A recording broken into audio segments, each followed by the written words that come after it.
Hi, I'm Dawn Reese, Hollywood Connections, 106.1 FM, The Heat, 3 FM, 3 AM. And I'm so excited because I heard you have a story. I do. My name's Todd Shoemaker. Most people just call me OC for Overcomer. And my journey started in 2002 on a mission trip to New York City. It was a little after 9/11, going there to minister to children and families that had lost a loved one. And when we were planning the trip, everybody kept saying, "Oh, Todd, your first time to New York City, you got to try all these restaurants out." So I compiled this list, and I told my wife, I said, "I'm going to come back 15 pounds heavier, but I'm going to knock that list out." And got up there on a Saturday morning and Saturday evening, as I was having quiet time, God said, "I need you to fast all week." And I was like, "Really?" But I got my list. And finally, after about 2.5 hours of going back and forth, God said, "Either you're going to do it or you're not going to do it." So A lot of people don't know about fasting, why it's important. I just explained that to somebody. And how did you fast and what did you do? fasting is giving up something, whether it's food, whether it's social media, and you spend that time in prayer. You spend that time just talking to God and letting Him speak to you and showing you what He wants to show you during that time. So I gave up food during that time. So when I got home, told my wife, I said, "Had a great week, but I really don't know why I fasted." And she said, "Well, maybe God's preparing you for something." So fast forward a few months, I was originally diagnosed with several forms of crippling arthritis. A year later, after taking a bunch of experimental drugs, I started coughing up blood on the way home from work one night. Come to find out, I had a massive tumor in my chest that sometimes can mask itself as arthritis. So I had open heart surgery to remove that because I didn't want to do chemo or radiation. And they got it all in one piece. I was considered pretty much cancer free right after surgery. Praise God for that. Wow. But during surgery, God gave me a vision that I would start running marathons. And when I told my wife, she's like, "Well, you're still under medication." But I kept saying no. I said, "God is telling me that He wants me to run marathons and share the gospel." So she's like, "Well, what's the furthest you've run in your life?" And I said, 3 miles. So 4 months after open heart surgery, I started training. A year later, I ran my first marathon. Kept running, sharing the gospel, feeling really great. 2006, I was diagnosed with onset Parkinson's. And my first question was, "Well, can I still run?" And the doctor said, "You can, but at some point your body will say no." So in 2008, I woke up on New Year's morning and God said, "I need you to run 1,000 miles this year and share the gospel." And I said, "Well, God, you do know I have Parkinson's, right?" And he's like, just do what I'm asking you to do. So I ran 1,000 miles, shared the gospel with a bunch of people. 2009, I had a cold, which I thought was a cold. And on a Friday night, March 20th, my wife took me to the ER and they pulled my wife aside. She came back in crying. So I'm like, "Why are you making my wife cry?" And the doctor said, "You might only have 24 hours left to live. Your body's just totally shutting down. We don't know why right now." So most people, when they hear that, they go, "Well, what did you pray? Like, write it down for us so we can pray that same prayer." And I said, "I didn't pray." I said, "God just told me to never look sick or act sick." Wow, that is very powerful, very powerful. And we have family members that are going through something like a dementia program, and she said it's getting worse than dementia. And that is very good words for my sister, for your husband. And so I was diagnosed at that point with myasthenia gravis, which kind of basically eats your muscles away.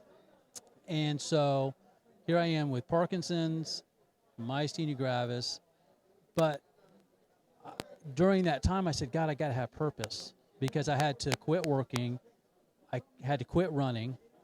And I said, "I have to have purpose." He goes, "Well, your purpose is to share the gospel." So I used to spend from 2009 till 2019, I used to spend 150 to 200 days a year in the hospital. And that became my mission field.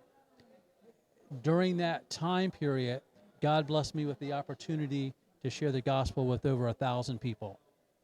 And I never had to bring it up. They would say, well, why are you here? You don't look sick, you don't act sick. And I'd say, well, let me share how that happened. That is a beautiful message. Oh my gosh.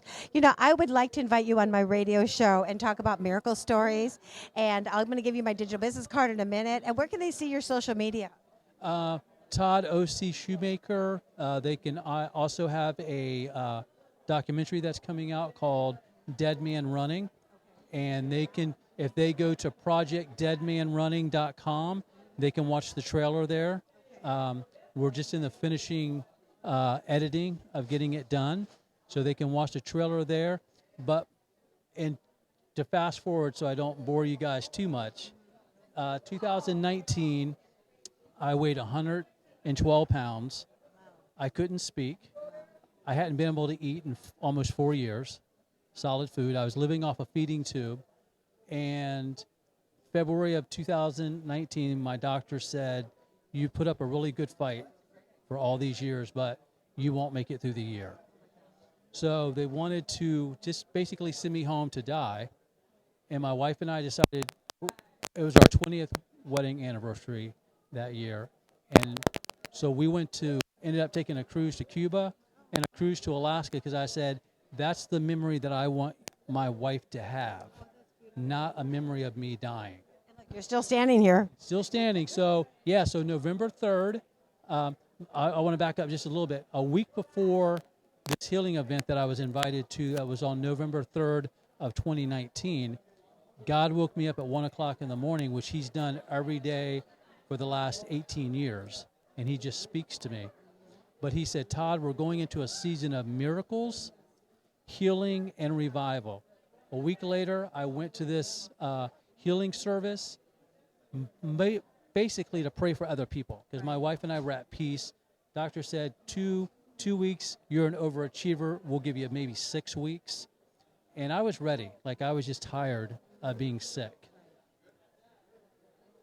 God told me to go forward. Dr. Chauncey Crandall, I'm not sure if your audience is aware of him, but he's an amazing cardiologist, but also an evangelist.